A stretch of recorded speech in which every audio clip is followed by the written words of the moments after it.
legend is, if we say his name 5 times while looking in the mirror, we could summon him. Summon the Candyman. Hell no. This is quite the update to the Candyman legacy, and really special too, because this is the first time that Daniel Robitaille's story and the Candyman story is really being told through our lens with this Black creative team behind it. How do you feel like that changed and maybe informed how this Candyman story is told?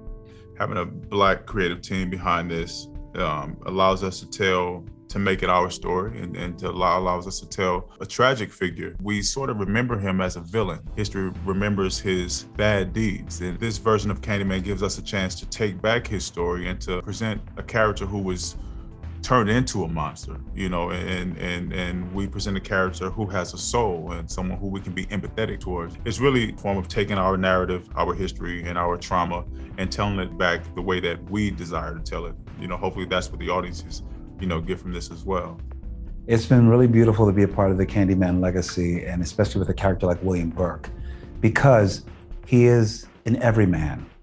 He is an ordinary citizen with an extraordinary tale.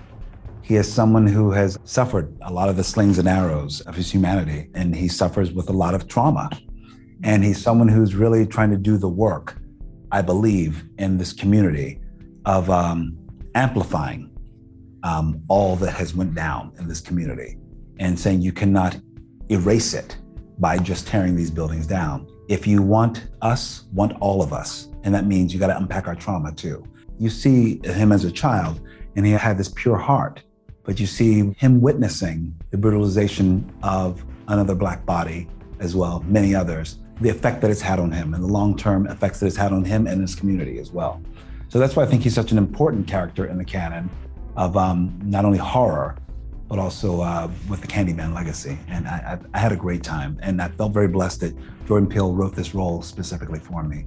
I think something that people talk about a lot in the Black community is how Black women hold it up, basically, and how a lot of the trauma that happens, like Black women don't get to really process and work through their trauma because they're too busy dealing with everyone else's. And that's sort of what I want to talk about with Brianna is that, you know, obviously her partner's having a really hard time, but she has her own trauma that we see in the film that she has never really dealt with. And the closer this legend of Candyman gets, the more it kind of keeps coming up and haunting her the way that Candyman, you know, haunts Cabrini Green.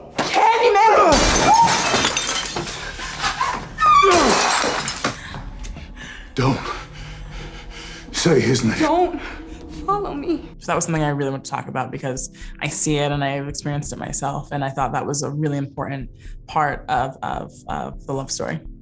Well, I know you mentioned that Jordan wrote this with you in mind, but then we also have the great Nia DaCosta. What was it about working with her that was so special? She is one of the most elegant, intelligent, collaborative directors that I've worked with of late. I've been given the lion's share lately. I just worked with Janexa Bravo as well with Zola.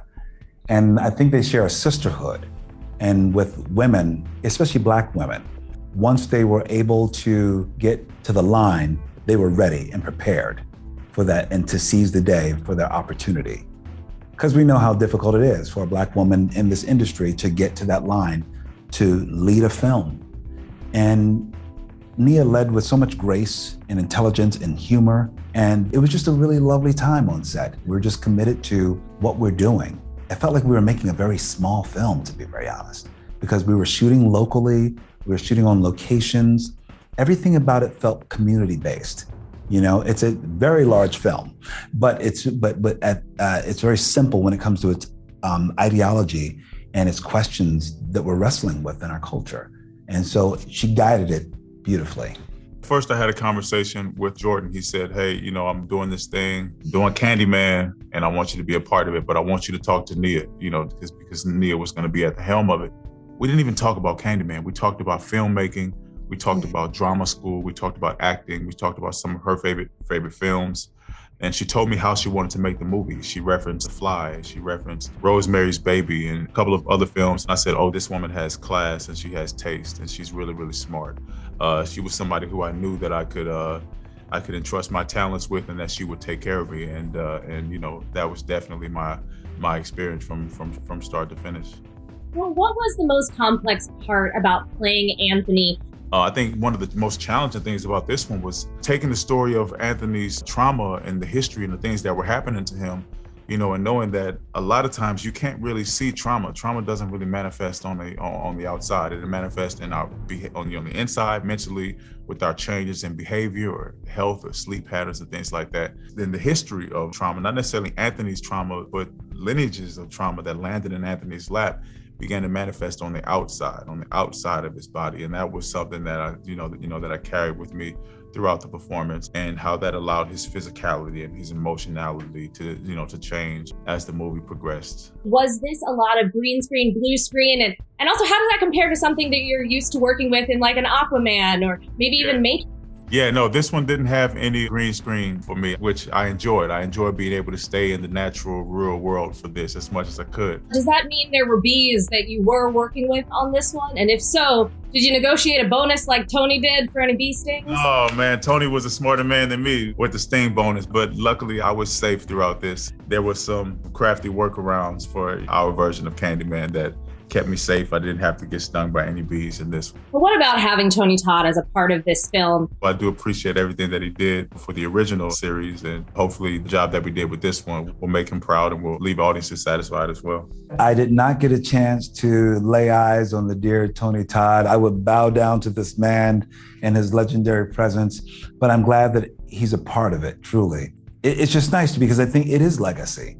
You know, also he's an actor I've admired for years as well. So we feel like we're on the shoulders of greatness, of great men and women who stood before us. And I'm glad that he's being amplified with this experience as well. This is the first time that Candyman is really being helmed from, Black creatives. And I'm curious how this story being shown through our lens makes such a difference in what we're going to see on the screen with this one. Well, especially when we're dealing with Black trauma, it is important, I think, to have all eyes from a Black perspective.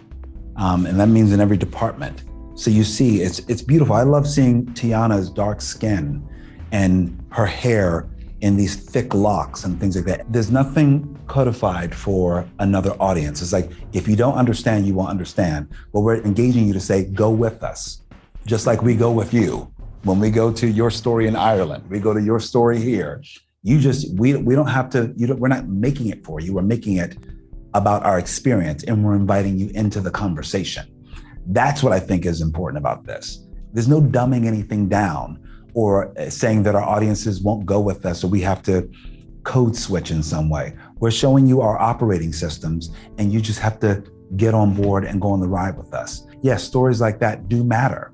Our voices do matter, and the way we tell our stories matter. Trust us when we're helming these films. That's when I saw the true face of fear.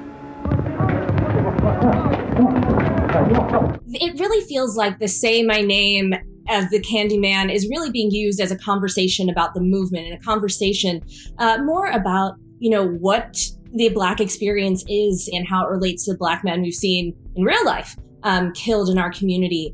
Well, the wildest thing is this: we shot this right up until everything started to get locked down in March of 2020, before our summer of racial reckoning. And so we were already starting to shout quietly, say her name, say his name.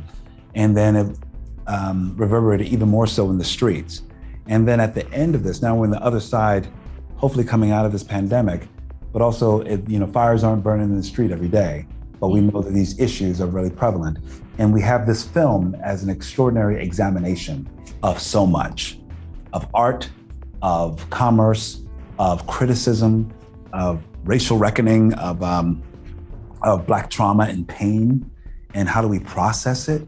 And it's under the whole temple of horror, which is it's a great connective tissue, actually, way for us to examine this stuff together. Black, white, and other. Everyone can come together because everyone loves a good horror movie, but now you're actually going to walk away with a little bit more. It's just not the things that go bump in the night or someone hiding in the closet, but who is the questions of who is the monster? You know what I mean? How do we create the monster? What about our culture creates this? So I think that we can unpack a little bit more than we are used to with this horror film.